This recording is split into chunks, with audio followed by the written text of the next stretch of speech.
Magandang umaga po sa inyo lahat. Kumusta po kayo? Are you excited to be here? And ako po ay excited na narito ngayon. And I am blessed na makita po kayong lahat ulit. Amen. So after 3 weeks po na nahinto ang ating series, ay finally ngayon matutuloy na naman. Kasi in the past weeks tayo po ay nagkaroon ng mga open topics. At ngayon po ay pagpapatuloy natin ang ating series sa Revelation. Ang series po natin ay Revelation, the Unveiling of Jesus Christ in the Last Days.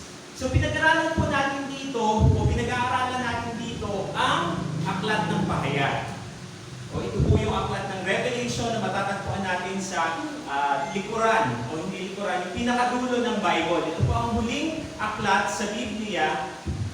At dito po ay pinag-aaralan natin ng lubos ang ating Panginoong Jesus at kung paano siya ay babalik muli sa darating na mga huling araw. Amen? So, inaanyayahan ko muna po kayong manalangin. Hallelujah. Ama naming Diyos na mabuti at tapat, kami po ay muling dumudulog sa inyong trono at humihingi po ng pagbabasbas mula sa inyo.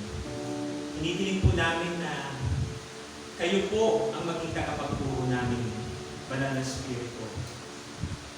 At sa oras sa ito, Panginoon, ang hiling namin ay hindi nawa kami lamang mag-absorb ng information, magkaroon ng mga karagdagang kaalaman, kundi, Panginoon, kung paano namin ito i-apply sa aming buhay, kung paano kami, Panginoon, kikilos at tatalima sa iyo, Panginoon, upang ikaw ay malugod namin, O God.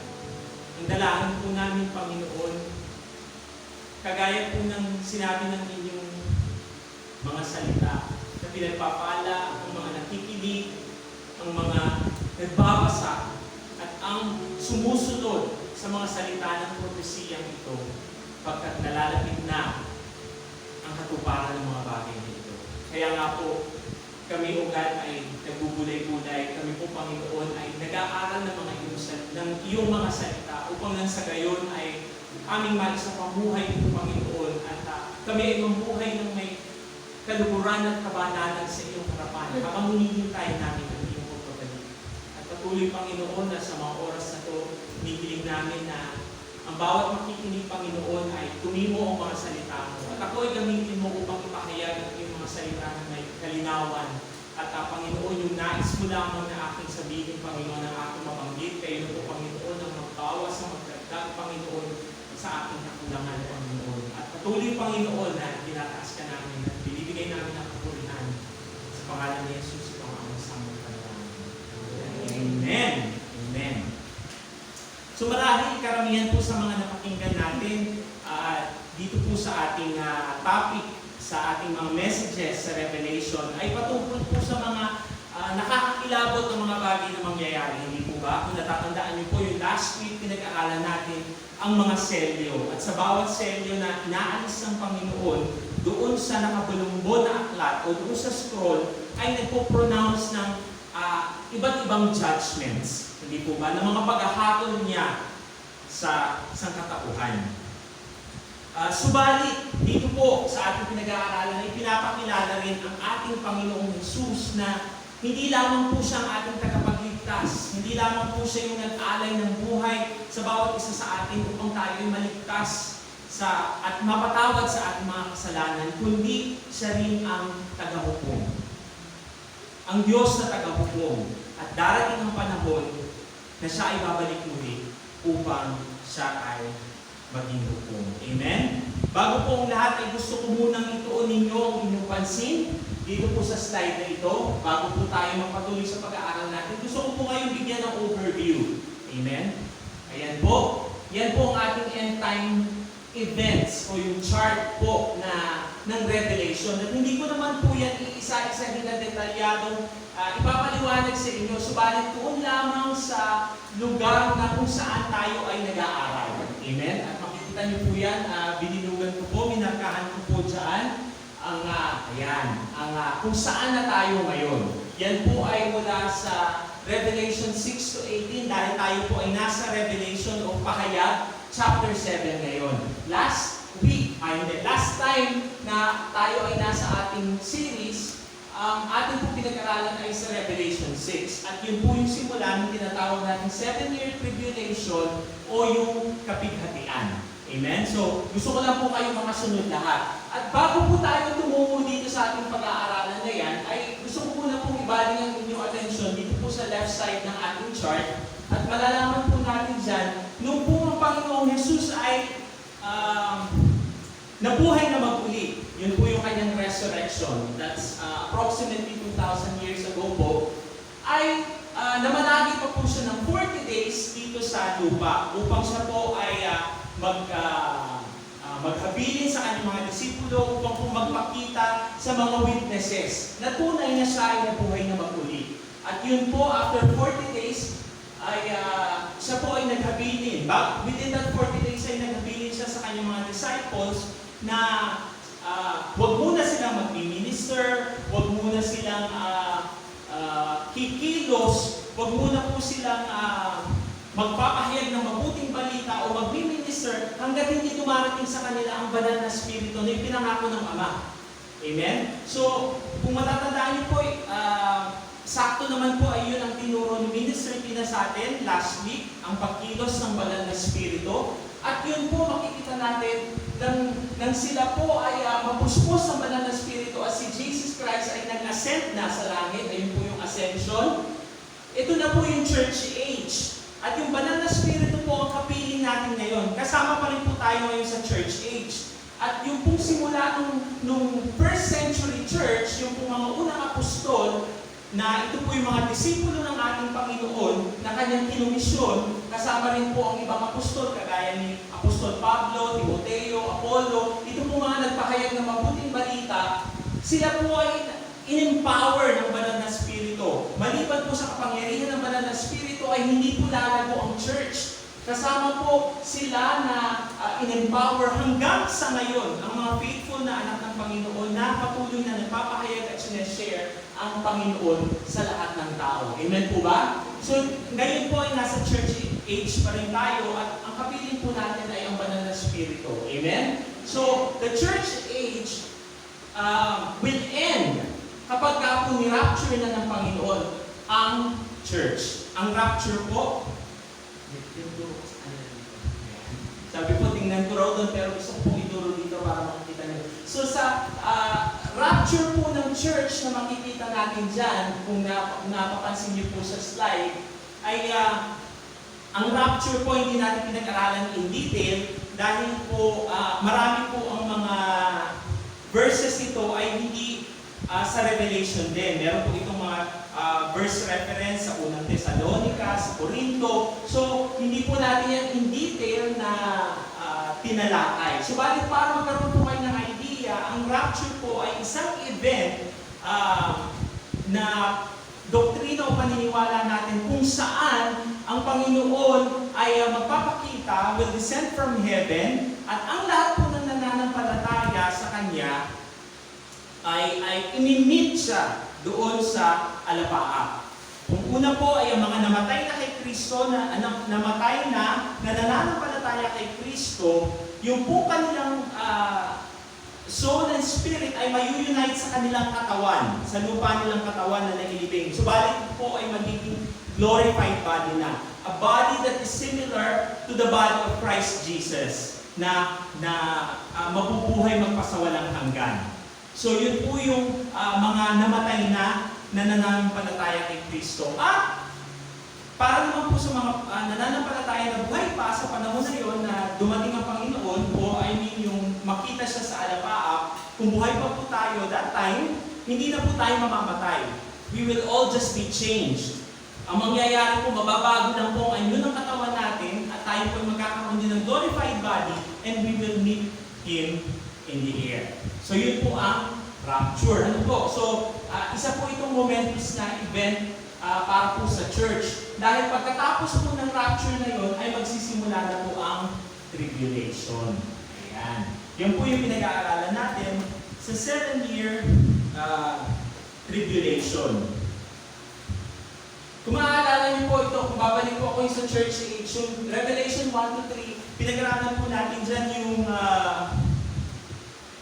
7 iglesia, hindi po ba noon? na-establish po ng mga unang apostol, at sinabi po natin na ang bawat iglesia na yun, yung mga katangian nila ay nakikita pa rin natin sa mga katangian ng mga churches ngayon. So yun po yung church age doon.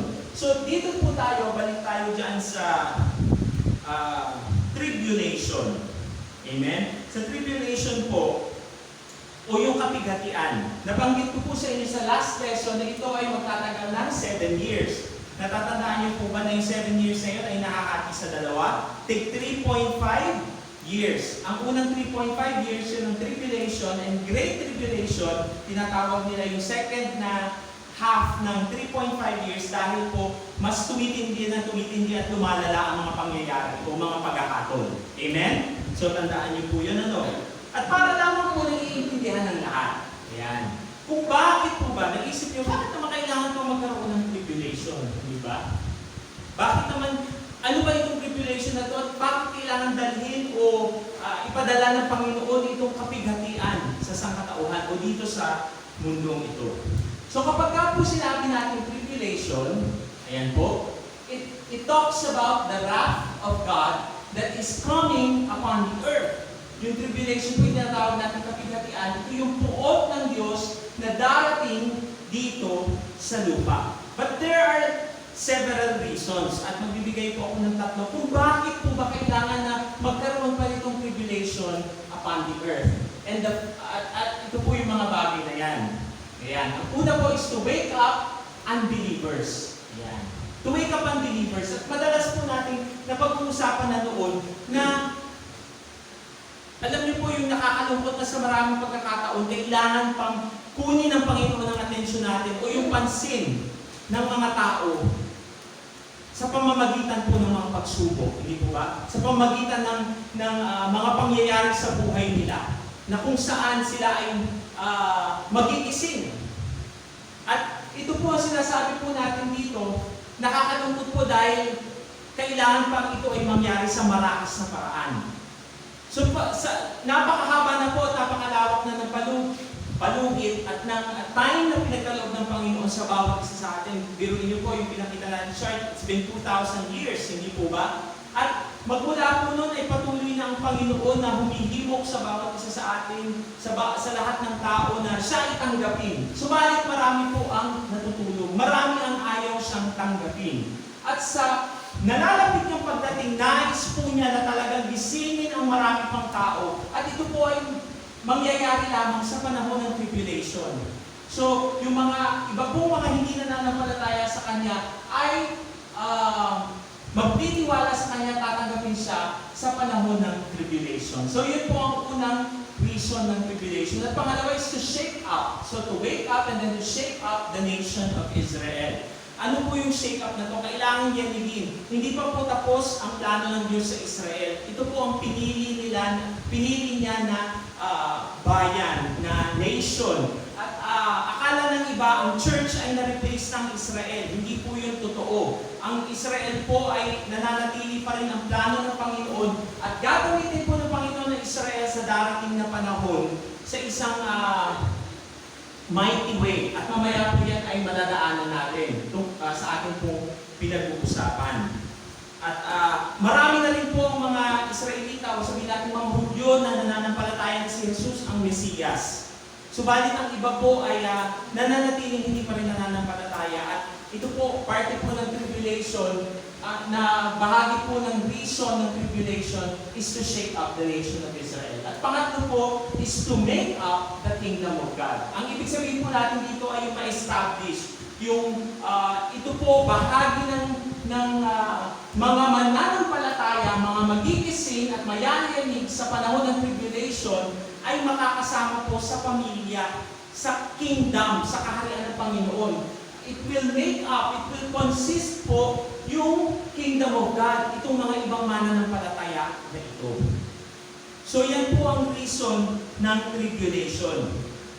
At alam niyo po ba na darating ang panahon na matatapos na po yung pagkakataon na yun, na ang lahat ay makakalapit sa Panginoon. Kasi when Jesus comes back, i-establish na po niya ang kingdom hanggang sa dumating na po yung tinatawag natin kung napansin niyo po doon, yung 1,000 years reign of Christ, and then eternity, darating na po. Pag dumating na po yun, there will be no more chances para tanggapin po ang Panginoon.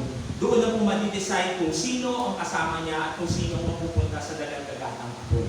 And so, lahat po, kahit po sa ngayon, ako po ay nananawagan sa kung sino man ang hindi pa dito tumatanggap sa ating Panginoong Jesus, hindi po annually ang pagkakataon upang tanggapin siya. Darating po ang panahon ng maghuhukom at matatapos po yung oportunidad na yun upang matanggap o tanggapin ang Panginoong Jesucristo sa ating buhay.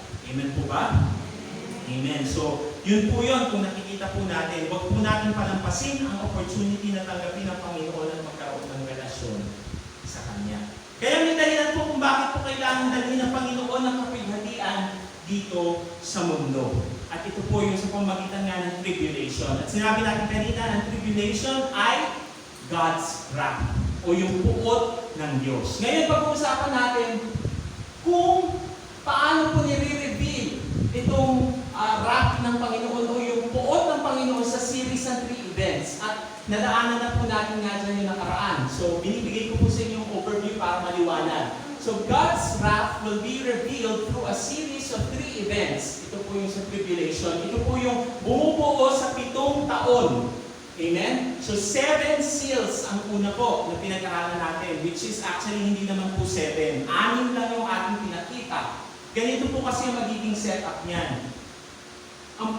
Yung Panginoong Jesus na pag-aralan natin, siya lang ang worthy to open the scroll, hindi po ba? Siya lang po yung may kakayahan din na mag-alis isa-isa ng mga selyo na yun upang buksan ang scroll na ito. At yung 7 seals po na yun, halimbawa, ang una pong seal, bubuksan ng Panginoon, lalabas po ang judgment. Pangalawang seal, may pangalawang pagkakatol ulit. Pangatlo, hanggang po ika-6. Ngayon yung ika-7 po, kung inyo pong makikita, gusto ko ibigay sa inyo yung pahayag 812. Ayan, para lang po makita. Nasa slide po natin yan.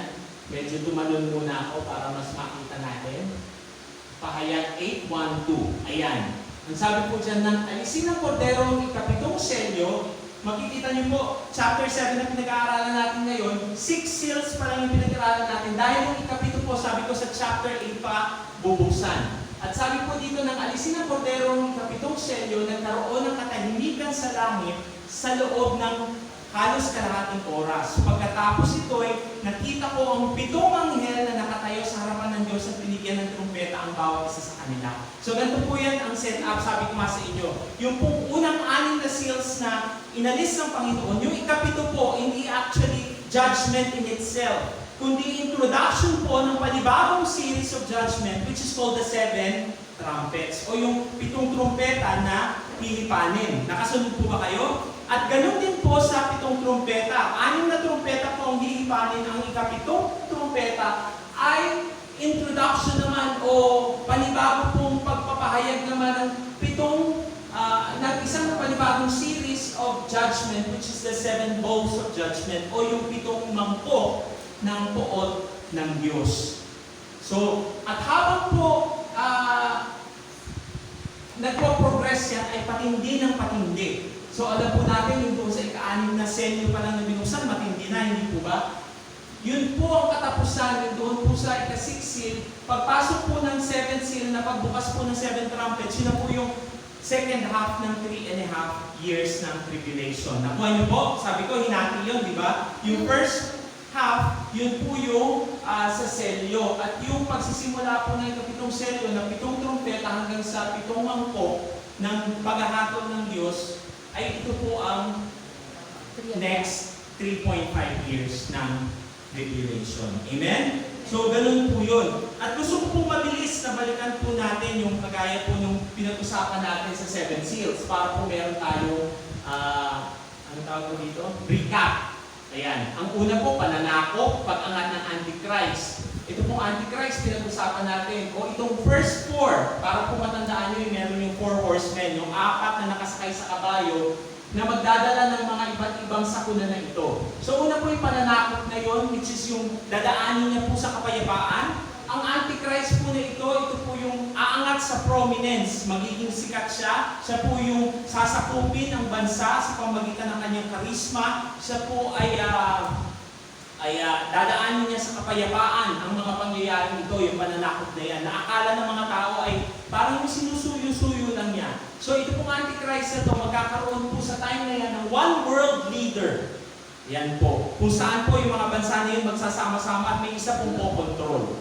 At kung mapapansin niyo po, dyan ang mapunta ang ating ang panahon natin. Alam niyo po yung pag-organize sa mga centralized ID, yung mga RFID sa mga yan, lahat po ng mga computerized na yan, yung paggamit ng mga AI, Artificial Intelligence, this is all pointing doon po sa panahon na madali nang kontrolin ang lahat ng tao. Nakuha niyo po yun?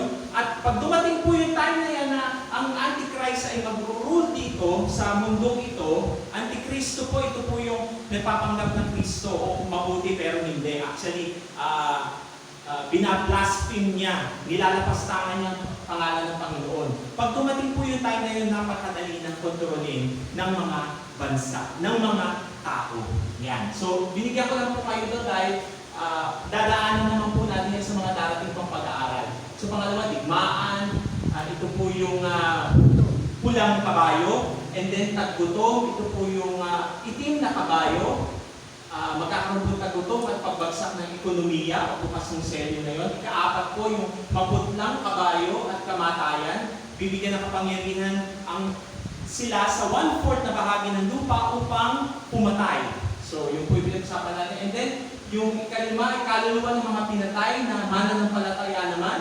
At yung ika-anim na selyo po, ipagkawasak. Mga sakuna, natural calamities at universal. Yung ito na po yung merong babagsak na bituin. Ito po yung merong mga maghihiwalay ng mga isla. So pag nangyari po yan, kung matatandaan nyo, ano po yung huli nating verse dyan sa chapter 6? Para po mabuksan natin ang chapter 7. Kita nyo po, introduction pa lang po tayo. Pero maigsi lang po kasi itong action ng chapter 7, kaya po binigyan ko kayo ng mahabang introduction para makita niyo po ang flow ng ating pag-aaral. So sa chapter 6 po, ano po yung ating huli na pinag-usapan? Paki-flash po. Ayan. Basahin nyo nga po.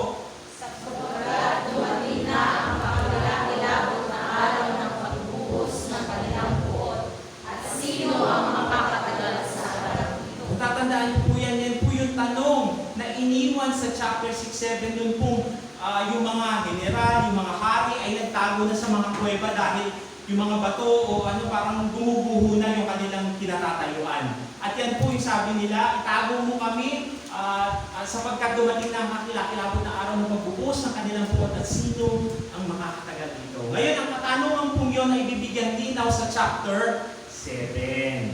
Ayan. Na sa kabila ng buot ng Diyos ay naroon pa rin ang kanyang habag. Ang mercy ng Panginoon. Kumbaga, behind sa nangyayari ng mga bagay na ito na hindi ko kilakilabot, makikita pa rin natin ang habag ng Panginoon na ipakikita niya. At ito po ay vision na ipinakita niya kay Juan. So para po ito, yung 6 and 8 ang magkasunod talaga. Ang 7 po ay parang tawagin natin nasa parenthesis. Ito po ay nasa isang behind the scene na isiningit na chapter para ipakita kung ano nangyayari o mangyayari pagkatapos itong tribulation na to. Kasi may katanungan na ganyan eh. Sino kaya ang makakatagal? Dahil meron po mga makakatagal. Ang title po ng message natin ngayon, ang makakaligtas sa poot ng Diyos. Ang mga makakaligtas sa poot ng Diyos. So nasa title na po tayo ng ating message. Ano? Ang makakaligtas sa poot ng Diyos. Dati natanong doon, sino makakatagal? Sino makaka-endure? Sino makakaligtas sa mga pangyayari yun? Meron po. Ang makakaligtas po sa poot ng Diyos ay pinakita ng Panginoon kay Juan sa dalawang vision. Ayan po. Yung isa po ay matatagpuan sa verse 1 at yung ikalawa po ay sa verse 9. Ito po ay dalawang may keyword doon na sinabi, may nakita ako, sabi ni Juan, at nakita ko. Yan po yung dalawang vision na ibinigay sa kanya. At pag-usapan po natin ang dalawang grupo na ito na nakita o pinakita ng Panginoon kay Juan na makakaligtas sa poot ng Diyos. So ito po ay in another time, a future time pa rin na hindi kasunod po nitong 6. Kundi pinakikita po kung ano mga kahihinatnan o sino ang mga tao ito. Amen? So pag-usapan po natin, ito po ang dalawang grupo, ang may bilang na 144,000 at ang hindi kayang bilangin. Yan po ang dalawang grupo. So unahin na po natin yung ang may bilang.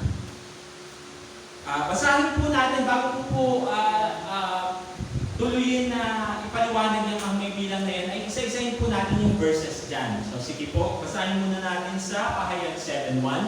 Ang sabi po dyan, pagkatapos nito. Ano po yung pagkatapos na yon? Pagkatapos yung previous na nakita niya pangitain mula sa Panginoon, yung pangitain ng may mga general na hindi alam kung saan magtatago, sino ang makakaligtas. So pagkatapos daw noon, yun ang binabanggit niya.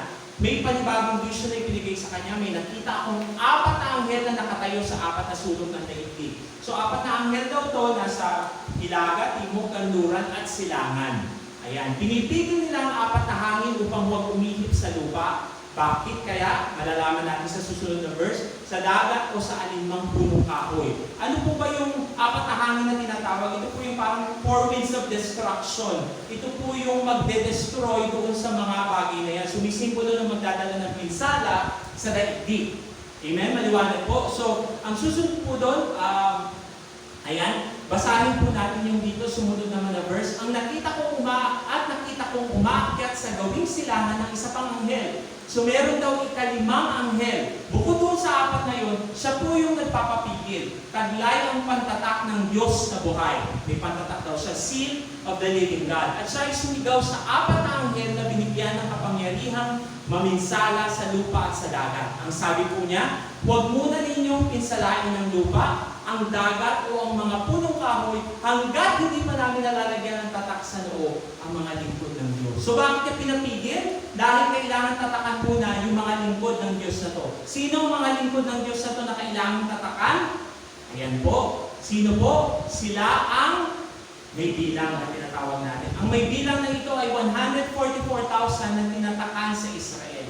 At ito po ay 12,000 daw buhat sa 12 lipi ng Israel, Judah, Reuben, Gad, Asher, Naphtali, Manasseh, Simeon, Levi, Isakar, Zebulun, Jose at Benjamin. Ito po ang 12, para po sa mga hindi nakakilala, ay 12 na anak ni Jacob na siya pong nag-establish nung nagsisimula po in its early stage ang Israel. So si Abraham, amen, si Isaac, and then si Jacob. Si Jacob po, yan ang kanyang 12 anak na nakapag, kumbaga parami sa lipi ng Israel. Sila raw yung may bilang na tinatawag dito. So tingnan po natin dyan, sa verse na yan, yung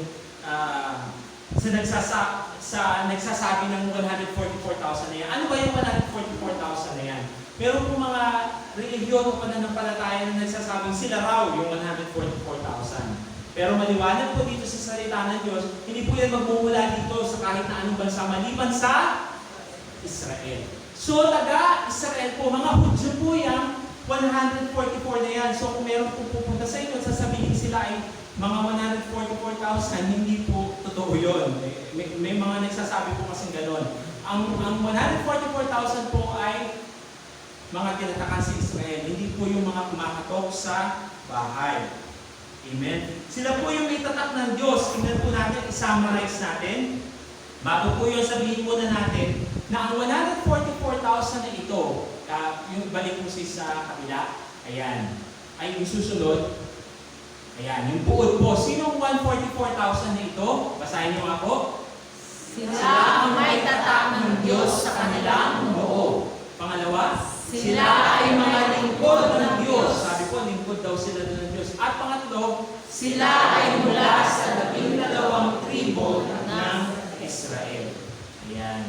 So, sila po mga Hudyong mananampalataya na tinubos ng Panginoon sa panahon ng kapighatian at may proteksyon. May tatak po, sabi, may proteksyon po sila na hindi sila mapipinsala dahil ito po yung panahon ng tribulation, tandaan niyo po.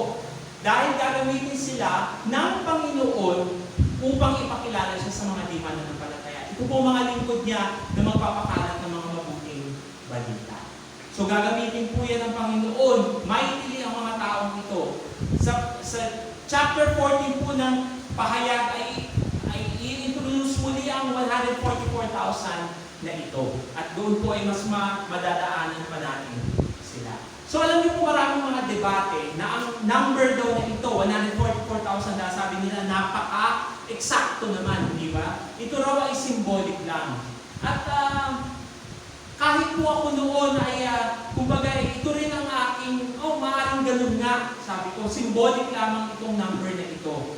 Pero habang pinag-aralan ko po ito at aking po patuloy na sinasaliksik, maliwanag naman po ang pagkakasabi dito na in-specify na ito ay mula sa 12 tribo ng Israel. At may 12,000 na bilang, inisa-isa pa nga po yun, 12,000 sa iba pong Tagalog translation, makikita nyo inisa-isa.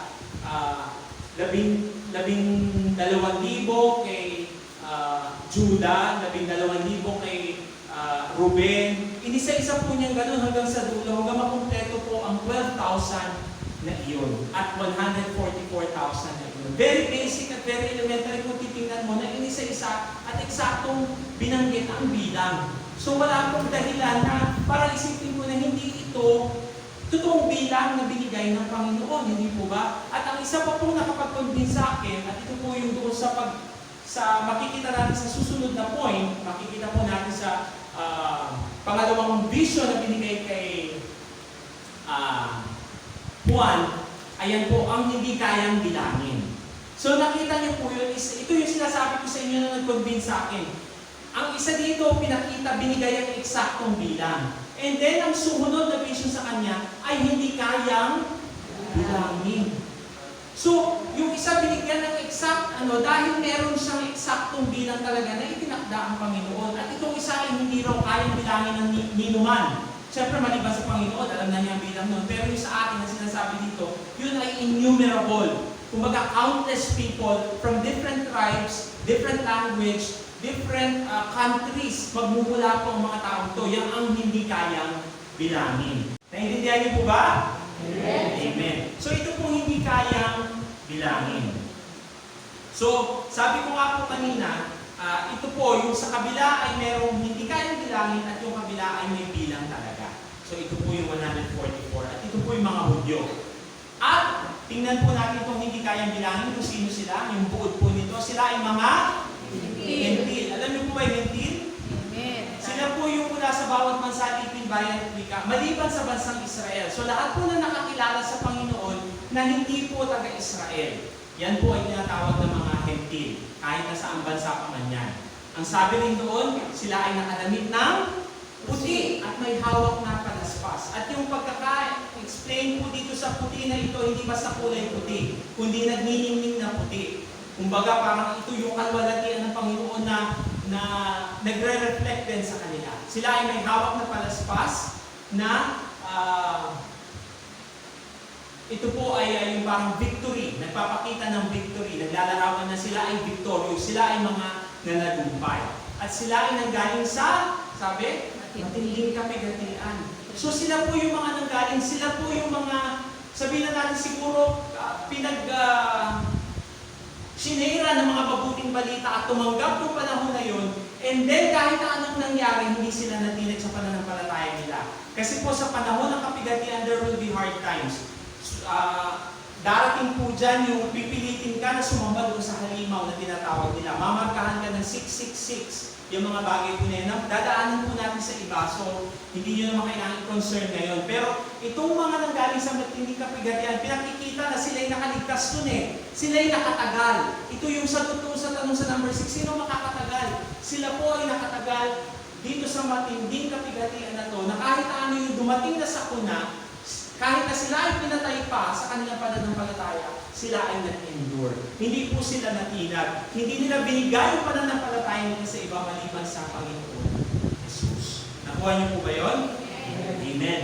So, nakakatuwa po na talagang sa kabila, makikita po natin sa kabila ng puot ng Diyos dito, sa kabila po ng mga nangyayari na kakilakilabot ng mga bagay na to, pinakita sa kay Juan upang bigyan siya ng pag-asa na ito ang mga nakatagal, ito ang mga taong makakatagal sa pagdating ng tribulation na yun, sila ay makakatagal. At kahit na sila ay mamatay, they will endure till the end. Yan po yung sinasabi, those who endure to the end will be saved. Yan po yung doon sa sinasabi sa ating salita. So, Gusto ko lang po tingnan natin dito yung sa verse 15 to 17. Isa po sa napakagandang pangako sa Biblia na mababasa natin. At marahil yung iba nagamit na rin ito, yung alam niyo po yung sa pag kami namamatay, ito po yung binibigay nilang verse. Pero ito po basahin natin. Ang sabi po dyan, iyan ang dahilan kung bakit sila ay nasa harap ng trono ng Diyos at naglilingkod sa kanyang templo araw at gabi. Para kung binalik tayo doon sa senaryo, kung natatandaan niyo po sa Pahayag 4 and 5, ang trono ng Diyos at ng Panginoong Hesus, kung saan po nandun nagpapatira pa at sumasamba ang lahat ng tao from different nations kasama ang 4 na nilalang at ang matatandang pinuno na 24. So araw at gabi po silang naglilingkod, araw at gabi sa Panginoon. So at ang nakaupo sa trono ang siyang uupo sa kanila. Nakita niyo po yun yung kapag nandun na tayong lahat, kung imagine niyo yung comfort at yung safety being in the presence of God. Hindi po ba? Na siya yung pupupok sa atin dahil siya raw yung magiging pastol natin, ang sabi dyan. Personal na pastol mo, personal na nag-aalaga sa iyo ay ang iyong Panginoon.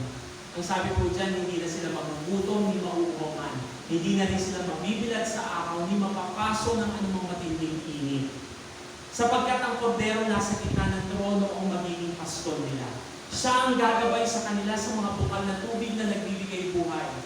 At papahirin ng Diyos ang bawat luha sa kanila. Hindi po ba napakasarap pakinggan?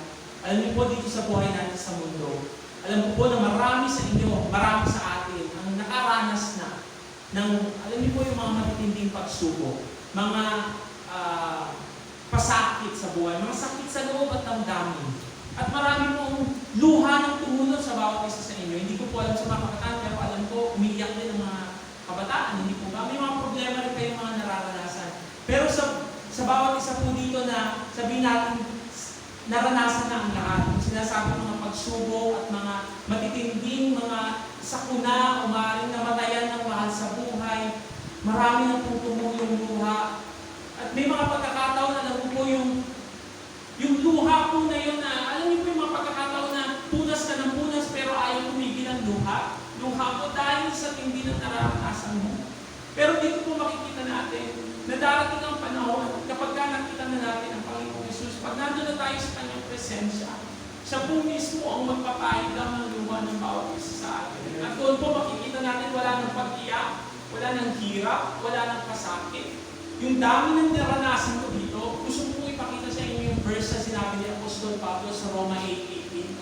Sabi niya dyan, para sa akin, ang mga pagtitiis natin sa kasalukuyan ay hindi maiyaman din sa kalwalhati ang ipapahayag sa ating bagong araw. The glory that awaits us in Christ Jesus cannot compare doon po sa mga pinagdadaanan natin ngayon. Gaano man ito kahirap, alam niyo po, burado yun. Pagka naharap na kayo sa Panginoong Jesus at siya ay ikaw ay nasa presensya ng Diyos, alam niyo po yun, yung pakiramdam na wala nang hirap, wala nang sakit. Lord, baliwala pala lahat ng mga napagdaanan kong yun dahil ibang-iba, hindi matutumbasan, hindi ko pwedeng timbangin, hindi maikumpara kung ano yung nararanasan kong kaligayahan ngayon.